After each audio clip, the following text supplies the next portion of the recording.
What's up, guys, and welcome back to the Join Dota League Season 3. This is going to be from the European Division 2, and this is game number 2 between XPC and nLions. Currently XPC up 1 game.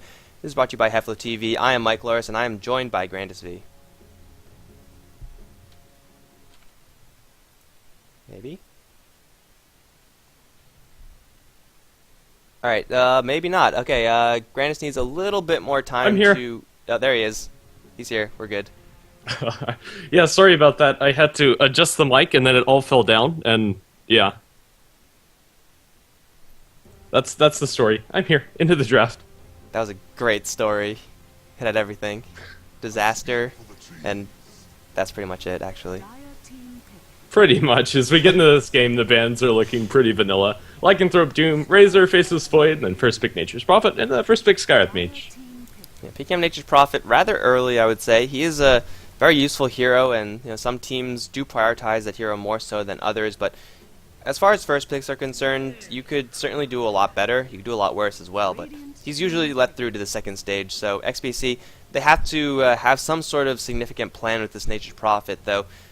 Aside from just general split pushing and pushing in general, there aren't really that many plans that you could take with a Nature's Prophet. Well, as far as our next picks, it's a Death Prophet on nLions. We saw last game how much pushing a Death Prophet can actually do, even just as a standalone hero. And the next pick for XPC is a Witch Doctor. It's very weird to see a Witch Doctor without a Faceless Void prioritized this early. They don't have the greatest setup for that Death Ward as it stands, but still the pushing power from Voodoo Restoration is going to be nice. I'm still tempted to say that maybe just a Shadow Shaman and Earthshaker would have been a better support pick this early. Yeah, and they don't really work together, the Witch Doctor and Nature's Prophet. Like, Sprout Death Ward kind of is a thing, maybe, not really, but yeah, these two heroes, they usually don't work together at all, because Witch Doctor, he's picked up when you want to have a really nice team fight combination with Ravage and the Chronosphere, stuff along those lines. Nature's Prophet is most likely picked up when you don't want to be team fighting. You want to be split pushing and you want to be taking run and gun fights, so these two heroes going to be very awkward for the XPC side, but the last game was pretty convincing for them, so you gotta assume that they have some big plan in this game. Yeah, I think the bigger synergy between Witch Doctor and Nature's Prophet lies in the pushing power from the Voodoo Restoration as well as the summons. But still, they're very peculiar first two picks. I don't know, it's not an opening I've ever seen before. So I think with this, Tidehunter still is in the pool. They can get a little bit more synergy with Witch Doctor Ultimate, and then still the Tidehunter will be able to benefit a lot from that Voodoo Restoration as well. So I think that might be where they want to go for this pick, although that'll make the lanes a little bit awkward. Nature's Prophet kind of just does that to your lanes. Like, he usually just takes a solo lane, and that restricts the available heroes that you could pick up by quite a large margin. As nLions, they're going to pick up the tried and true Earthshaker Skywrath Mage, so lots of burst combination between the two of them. Witch Doctor and Nature's Prophet going to get hit pretty hard by that. Yeah. I'm still not going to say that Tidehunter's out of the question, despite usually seeing Nature's Prophet played in the offlane. I think that would probably be the best hero left that's going to combo well with the Witch Doctor, but instead, I think we're going to see just a super aggressive early push coming out from XPC. The Jakiro is banned from nLions, which will help them combat this, but still, Witch Doctor, Nature's Prophet, and Venomancer can 5-man towers pretty much at any point in the game. They need very minimal farm in order to make that happen, but nLions, they pick themselves up a Tidehunter. Their counter push is pretty lackluster. It's more or less just the Crypt Swarm as well as the Fissure. Yeah, so this Tide is going to have to get a very quick Blink Dagger. If he does, it's going to be a lot more of a difficult game for XPC, who, I mean, they already have... I'm assuming this Venomancer is going to be more a core Venomancer, since I agree we're probably going to be in for a lot of pushing. Do you think they're going to be going for it super deep and going for the likes of Pugna, or they're just going to be staying off more towards the Venomancer wards with, say, Leshrac? Shadow Shaman is still in the pool. Wouldn't be a terrible hero either for them. I don't know, I think you just go all in. Like, there's very little reason not to, because if you try to back off now, you're going to run into a team fight coming out from nLions. It's just a little too difficult to deal with once they get the Blink Dagger on their Tidehunter as well as the Death Prophet Exorcism. They go for something completely different altogether in the Enchantress, a hero that we haven't seen very often, but does synergize well in the early push. Then instantly nLions, no hesitation at all, banning out that Pugna, which would have been, I think, probably the way XPC want to run this lineup, but without the Pugna, there aren't really many replaceable heroes that could replace Pugna. Death Prophet, I would say, is one of them, but she's already on the other team, so obviously that's not a possibility. For XPC, if they really want to get this push going, then they could go for a Core Leshrac. With the Diabolic Edict, you probably aren't going to find a better pushing tool, I don't think, that's still in the pool. Yeah, Leshrac would be pretty risky as they don't have good setup for the stun, but nLions, they go ahead and pick up the Weaver. This is going to shore up their late game, but I'm not sure if Weaver is going to do very much up against this early push. Swarm is okay, Shikuchi's okay, but until he gets up those preferably 2 items, he's not going to do very much, and it's actually going to be a Dragonite, a more conventional and more stable pick for XPC. I think their push, although it's not the scariest at the later portions, definitely could come online. It's going to all be about those early Tier 1 towers. If they're able to get those down, and then they can transition into the Tier 2 towers, they need to do this before 30 minutes. I think if it goes any longer, nLions are just going to flat out win. And even after that, like the mid-game team fight, coming out from a Tidehunter as well as Earthshaker, Death Prophet, is really scary to play up against. So XPC are going to be very heavily reliant on their Enchantress in the early games to kind of drive those level 1-ish tower pushes, which can realistically happen whenever you pick up an Enchantress. So XPC, they're going to really get fully online once DK hits his level 6 mark, and then it's game time. It's the race to see how many towers they could take before nLions eventually stabilize. And if it's, you know, all the outer 2 towers, then nLions probably aren't going to stabilize, and then it's going to just be a very easily clean sweep for the XPC side. But it's going to be difficult to tell at the very least, because we have our conventional pause. Didn't have to deal with this in the last game, but we're going to be getting this off the ground shortly. It's going to be one of those games that could be very easily boiled down to one statement. If XPC can push, they win. If nLions can defend, then they win. I would say that's pretty much how this game is going to go. Sounds fair enough. It is going to be a Core Venomancer kind of as expected, and when you are running that Core Venomancer, it is all about the early portions of the game. And on the Radiant side, XPC, that's what they're going to look to do with Relax playing on the Venomancer. The mid lane is going to be Kiilstofte playing on the Dragonite. Off lane is going to be Madra playing on the Nature's Prophet. And the supporting duo is going to be our Witch Doctor by Skinks and Spartan playing on the Enchantress. And on the nLions side, currently down 1 game. They're going to have the Tidehunter down on bottom. Be played by Inshallah, I think. The support is going to be played by Skywrath Mage. Satan is going to be handling that, as well as Eplet on the Earthshaker. Phantom is going to be handling the mid lane. Death Prophet versus DK should be a nice matchup there. And up on top we have Ingman. He's going to be soloing the top lane up as Weaver versus what looks like in solo Nature's Prophet. He's going to get a lot of chip damage due to those treants, but he shouldn't die unless he really screws up. Yeah, I think that's pretty fair. It's all about whenever this Dragonite gets level 6 and whether or not the early roams coming out from Enchantress and Witch Doctor actually do anything. 2 smokes already on Spartan. And, well, it's going to depend a lot on these early creeps. If they don't get something that's good at killing, they could be in a bit of trouble. As far as securing the position for mid lane, is by default, I'd say Death Prophet is favored. Spartan, with some nice senses, going to D-Ward, which is a little bit too late because they already saw that Smoker Deceits. 2 of them were on the Enchantress, so it's going to be no secrets there, but still they won't see the rotation out from the Enchantress. And usually the play for Enchantress in this scenario is you pick up a creep, you clear the camps, you smoke up, and then you try to go for a gank. And then if it's successful, great. If it's not, you still have a creep, maybe even pick up 2. Then you could go for a very early Tier 1 tower push. And Relax should be getting Plague Wards and pretty much just Poison Sting and those wards. And Tidehunter can't really do much about that, so when the creeps actually do come a knock-in. Yeah, Anchor Smash does nothing to those wards, and it's just going to be very annoying, and yeah, I don't think he's going to be able to do much. He does have an Invis Rune going to smack Witch Doctor once. That's it. Nothing more that he can actually do. Starts out with the Stout Shield, will help him early on, and up against the Plague Ward, it's going to be nice before he actually picks up some points into Kraken Shell.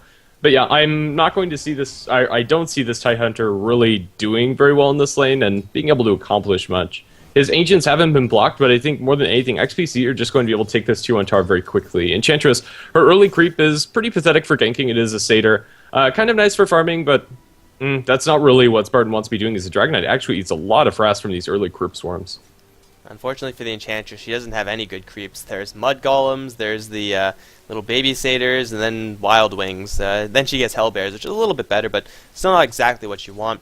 Venomancer should be picking up a Ring of Basilius very shortly, and then they might want to just turn up the aggression dial right from the get-go, because right now they're not zoning at the Tidehunter. If they keep this status quo as it is right now, then they will not be winning this game. So they have to make a play, and here it is. Hellbear Smasher, taken by Spartan. They also still have a little bit of mana on the Satyr, although the Tidehunter seems to smell something coming. He's playing fairly defensively. He's spotted out by an Observer Ward, and unless they have a cask to open this up, I don't think they're going to get the Tidehunter here. And even with the cask, I doubt it's going to bounce to him a second time, as there's still plenty of creeps alive. I don't think they're going to be able to do much, and Enchantress's time probably would have been better spent, but here we go. The Gale is going to connect onto the Tidehunter, and then they follow up with the Hellbear Smash, and they will have enough nuke damage to take this. Nature's Prophet actually TP in to secure it in its first blood towards Skanks. Man, the difference in positioning is just so crucial. Like, over here, he's safe. Over here, he's dead. That's crazy to think about. Like, you step up for, what is that, 200 range, and you get punished by giving up First Blood? It's pretty absurd. And Nature's Prophet teleporting in there just for good measure. Going to give him an assist. Would have thought they would have just summoned the Treants and then thrown everything at the tower, try to take that down. But instead, they're going to play it a little bit slow.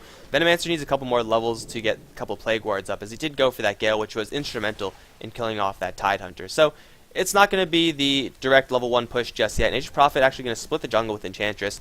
I don't mind this. He wasn't getting much up on top lane. Yeah, and I think that's pretty much going to stay how it is with the Skywrath Mage there to spam him out, as well as a Weaver to throw the occasional Gemini attack and an Earthshaker, scaring with the Fissure. Yeah, not going to be able to get much. We do have the rotation mid from the Earthshaker, but Enchantress is also felt there in spirit with this Tornado being thrown. It's going to put a low pressure and be annoying for Phantom XP.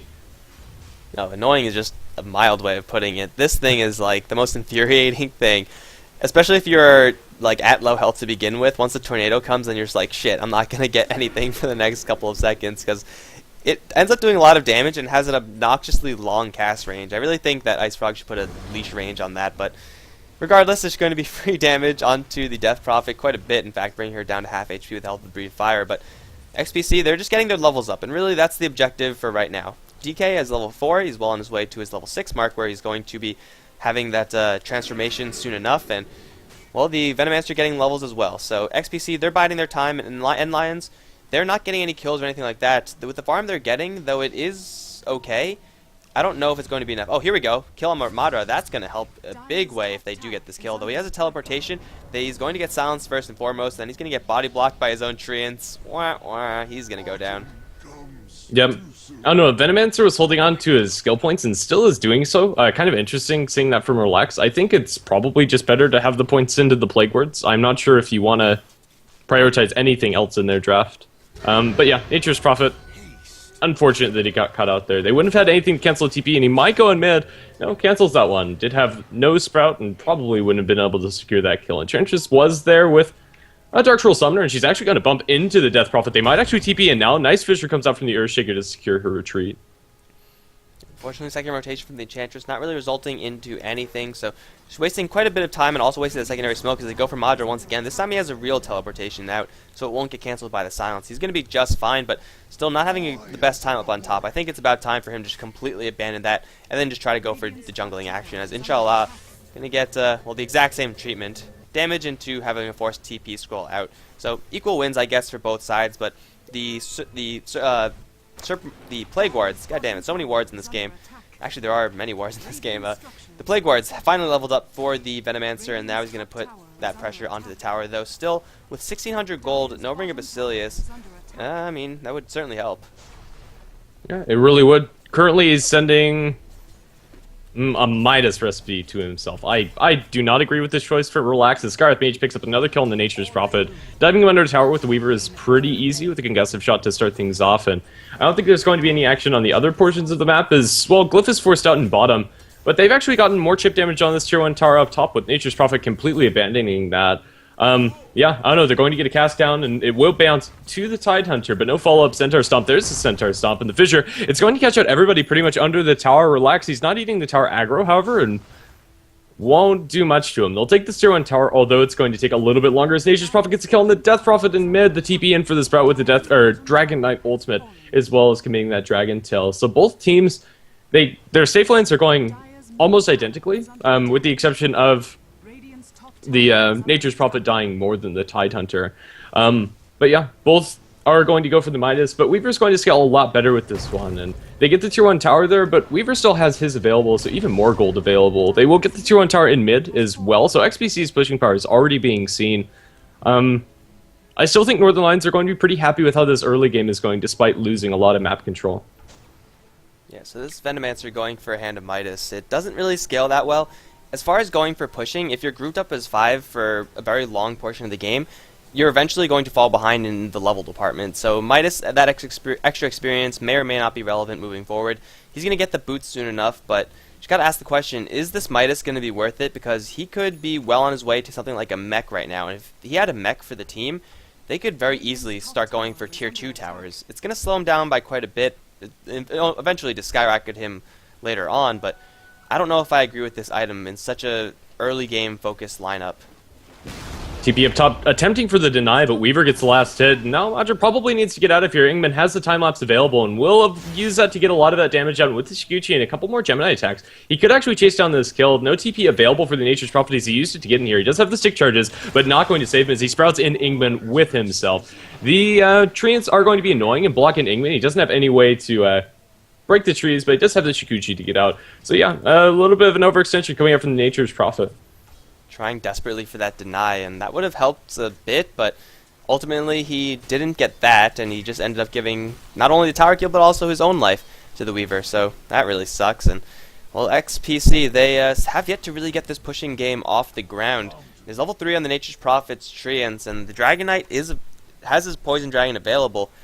This would be the time to go, I would say. Like, try to go for tier 2s, but instead they're just not grouped up. Enchant's just going to move up towards the north, try to get a kill on the Weaver. That's extremely ambitious. Unless she finds a Centaur and a Troll or something like that, they're not going to get him. But in the meantime, Dragon Knight's the one in trouble. Going to get hit with a lot of magic damage, though there's no Mystic Flare. He's going to try to turn this one around using the Dragon form. And Nature's Prophet, thinking about teleporting in, he's going to decide against it. They need this Venomancer here. They need more heroes. They need to use this Dragon Knight ultimate to take down towers instead of for nothing. Yeah, it's really difficult for XPC now. Despite looking pretty even as far as net worth and everything is concerned, the Weaver's getting more than he probably should, and he's going to get in line as they do get a Fissure up in top. Eplet is not going to survive, however, as Dragon Tail comes through. They'll get themselves a nice pick-off to tie around the kill score. But yeah, it's just doesn't seem like they're pushing enough as the Venomancer down bottom. He's very low, trying to TP out. They only need a little bit more damage. Will they have it? Arcane Bolt is not going to catch him in time, and the Skywrath Mage is the one that dies. Nature's Prophet Ultimate not going to bounce the Tidehunter in time, as now Madra, he's going to be caught in by a Fissure, and there's nowhere for him to go, but he's going to turn the Sprout onto Phantom XP. It looks like this is going to be a very long and painful death for the Death Prophet, as 2 kills going the way of the Nature's Prophet. Very interesting exchange. Yeah, Fissure kind of trapping the Nature's Prophet, but that in the end of the day, it's like, who's trapped with who? Skanks does get bugs now set upon him. Ingman should get this kill pretty easily, although the Dragon Tail is there. Skanks are generating quite a bit, also has a salve. Ingman is going to get the kill in the end. Madra up on the high ground has got a TP out, and there's no Mystic Flare still, so he will be able to slip away. But yeah, ultimately, 5-4, XPC, they're trading kills with nLions, and when you're running such an aggressive pushing comp, that's not what you want to happen. That's a great way to eventually fall behind, because nLions, I imagine they have a little bit lead. No, XPC, with the tower advantage, have the slight lead in gold and experience. But as far as heroes are concerned, the late game firmly belongs to the nLions, especially with this Weaver, who's going to go for a Lincoln Sphere, protect himself against the Cask as well as the Dragon Tail, and Hand of Midas accelerating that farm. XPC, this is what they have to do. Exactly this. They should have been doing this like 3 minutes ago. Go for the top lane tower. Group up as 5 and just go for it. Yeah. With a Lincoln Sphere, Weaver is pretty much immortal. I don't know, Dragon Tail is really the only great way that they have to slow him down or stop him in the team fights. And with a Lincoln Sphere, he's more than likely going to be able to get the time-lapse off. They'll get another tower, going the way of XPC, and they need to keep on doing this. Concussive Shot comes out in a TP from the Tidehunter. He has a Ravage. They're just going to all split out. He's going to get through the Sprout as he TPs in on top of the trees, but now with the Weaver joining the fray, they might be able to get this kill to relax. The Venomancer ultimate comes out, and there's the Tidehunter Ravage. Only catches out 2 heroes, and it looks like the Tidehunter is going to give his life. Just so many units surrounding him is relaxed. Probably going to die to Ingman, but no, it's Ingman. No, he gets off the time-lapse. He will survive. He does have a Shikuchi coming off of cooldown very shortly, and he should be able to get out. Let's see. They do have a sentry on the ground. The right clicks, are they going to be there? He doesn't have another Shikuchi available, and the right clicks will give a double kill to the Venomancer. Tier 1 tower as well as 4 kills going the way. Huge win for XPC that I didn't actually think they'd be able to do so. With the Tidehunter coming in, I thought they'd be able to take that fight with Ravage, but it was just too spread out and they didn't have the other backup that they needed. Yeah, Kaiser was running interference for the entirety of the nLions team. He was zoning out 2 or 3 heroes there, took a Mystic Flare to the face and was just fine. They have one set of Arcane Boots only, so this push isn't going to be that sustained as Nature's Prophet threatening the TP, but this is the Death Ball push that we wanted to see from XPC. The mech isn't quite up yet for the Venomancer, but he'll have that one soon enough. Just the sentry coverage making it so difficult for Ingmin to escape, and also the fact that the Voodoo Restoration was there. It was only level 1, and it still is only level 1. So it'll only get stronger from here on out, but now with a huge chunk of gold, I think there should be at least one other person picking up Arcane Boots, although it looks like Venomancer, he's just going for his mech, which is obviously the better item in this scenario. They're just going to go for another tower. It was previously brought down quite low. I didn't see what they did to bring this tower down this low, but it's going to be 3 towers in total for XPC, and still with no Ravage up from nLions, they could even look for the last outer tower. Yeah, this is really the timing that XPC were supposed to hit and that they are hitting. I don't like the build coming out from the Witch Doctor with 1 point Maledict. That spell is actually quite awful, level 1. Radiant's Courier dies how? Weaver, I think? Yeah, must have been the Weaver. Okay. I think that's the only way it could die, and Ingman picks up that, and a little bit of extra gold for his team is going to be very useful. He's hanging around the Roshan pit, he throws the bugs in to give themselves vision, but without a Ravage, I'm not sure they can contest this very effectively, and they still have 37 seconds before that comes up. You know, they're posturing. They draw a Fissure up in the high ground, and it looks like Spartan might die. As a Dragonite, Scarlet Mage ultimate is going to completely miss as they're looking potentially to take an engagement. Looking for this Earthshaker. Earthshaker going to be Dragon-tailed up, and he's going to be dropped. Enchantress with the impetus online. Weaver's going to jump in, but he don't have any lockdown for him. He's going to be able to scooch away to safety. Bumps into Dragonite very deep in enemy lines. No mana on the Scarlet Mage, however, and I think Geyser's going to be more or less untouched. And, well, back in the Roshan pit, a little bit of disruption coming out from nLions, but nothing that XPC can't deal with. Yeah, so they're going to take that nice kill on the Earthshaker and then use the rest of the Dragon form to burn down Roshan. I agree with you, the Witch Doctor build is pretty bad, and you would ordinarily say, oh, it's only 1 level, who really cares? But when you're grouping up as 5 and pushing, your levels are not going to be coming up very quickly unless you take very, very nice team fights where the Witch Doctor survives. So far they've been alright, and the Witch Doctor has only gone down once, but you can't really count on that to happen in the future. So every single skill point for the likes of Witch Doctor and Enchantress is going to be so very important, and level 1 Maledict is terrible. Like, it's worse than level 1 Burrow Strike. It's really just bad. Level 2 Voodoo Restoration would have given them so much more sustain. They're now going to look for Ingman, though. Time Lapse is available, but he gets silenced right off the bat. Double damage rune on Relax. This should be the death of the Weaver. He'll pop to the Orchid, and oh no, it'd actually be the poison damage to kill him off in the end. But a pick off on the Weaver is going to slow him down and really let XPC look for the last Tier 2 tower, or possibly high ground. It's not that much time, but they're not in a position to deal with the Tier 2 tower yet. Yeah. Dragonite with the Blink Dagger. I'm a big fan of this item choice on the DK. After picking up the drums, a lot of good, effective items for these pushes. It'll give them a good way to initiate. They have the Orchid on the Nature's Prophet, which is fine, but more often than not, they're not going to be able to actually use that. And the Ancient stack being taken by XPC. This is huge. This is economic damage to the Tidehunter. He's not going to have anything. Arcane Boots and a Ring of Regen is all he has. And XPC, I think they've just cracked this game wide open in the last couple of minutes. They didn't start out as fast as I thought they would, but the death ball is real. Oh yeah, unfortunately for the Witch Doctor, he had no experience from those Ancients, just being a little bit too far away, but everyone else getting a huge amount of gold, plus experience that ordinarily would have been a very distant dream for them. If you're running a pushing comp like this, stacking Ancients is going to be the last thought on your mind. So they plow down through the Tier 2 tower. They still have the Aegis on Dragonite. They have all their ultimates, and now it's time to go. Orchid's up on the Nature's Prophet, though the wall from the Fissure is going to be pretty nice in holding out the creeps for now. It's mostly just ranged creeps that are still going to be doing their damage. So, nLions, this is go time. They have a Ravage, they have everything they need to fight, but Kaiser's going to blink in for Ingman. Can they bring this hero down? Kaiser's going to take a lot of damage with Mystic Flare. They will bring down Ingman. Ravage is going to catch onto everyone, though, but there's simply no follow-up. Kaiser is dropping low, but he has the Aegis. He's perfectly okay with this. Real going to get his ultimate onto a lot of people as well, as Inshallah going to be focused down now by Spartan. He will be brought down very slowly but surely. With the Urn on him, he will in fact go down. That's going to be 2 down from the nLions and XPC. As you said, blew this game right open. They don't have much sustain aside from this level 1 Voodoo Restoration, maybe level 2 now, but they're all at full HP. Now they're going to jump forward again for Phantom. Still has a little bit more exorcism left. Going to throw herself into the air, but she's not doing any damage. She's going to be brought down by a Breathe Fire.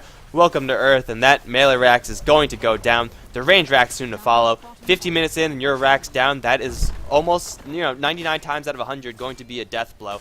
And I think this is not going to be an exception. Yeah, it's just the vast amount of gold that XPC have in their favor. We're seeing that 1,000 gold per minute gold advantage, and oh, Ingman going to be orchided up, and now the impetus is coming through. The orchid tick will kill him if nothing else, and he will fall down. Now they're just focusing the other heroes. TP attempt from Satan, but Inshallah is not going to be as lucky. Stunned up again, and the impetuses fly. That's GG called out by the Tidehunter, and good game. XPC take a very convincing game number 2. I didn't think their push would actually get online as fast as it did, since they delayed it for, I don't know, about 4 minutes. And we're talking about a pushing strat. That's actually quite a lot with the timing they were trying to hit, but they hit it right on the head. Yeah, I think ultimately the thing that really set them off was that team fight up on the top lane. They took it so convincingly, even going through the Death Prophet and the Ravage and all those skills, and nLions, they ultimately just couldn't mount a defense. If they took that top lane fight near the tier 1 tower a little bit better, then that could have very well been the end of XPC's pushing, and that could have been nLions' chance to get off the ground, but unfortunately for them, it just wasn't going to happen, as XPC do take this best of 2 set 2-0 over the nLion team. And that should be the end of it, guys. We are done for the day, I want to say. There might be a game later on, I don't know, but it's going to be the end of the stream, at least for now. I hope everyone enjoyed. Be sure to follow the stream if you did. Also, HeflaTV 1 might still be active. I'm not completely sure on that, but check that out and give that a follow, as well as HeflaMoke. All 3 of those are the English channels for HeflaTV. I'm Mike Lars. I was joined by GrandisV. You can follow both of us at Mike Lars and at GrandisV. Fairly simple there, and all the VODs will be up on youtube.com/HeflaMoke very shortly. So that's going to be it, guys. Hope you enjoyed it. I will see you next time. GG.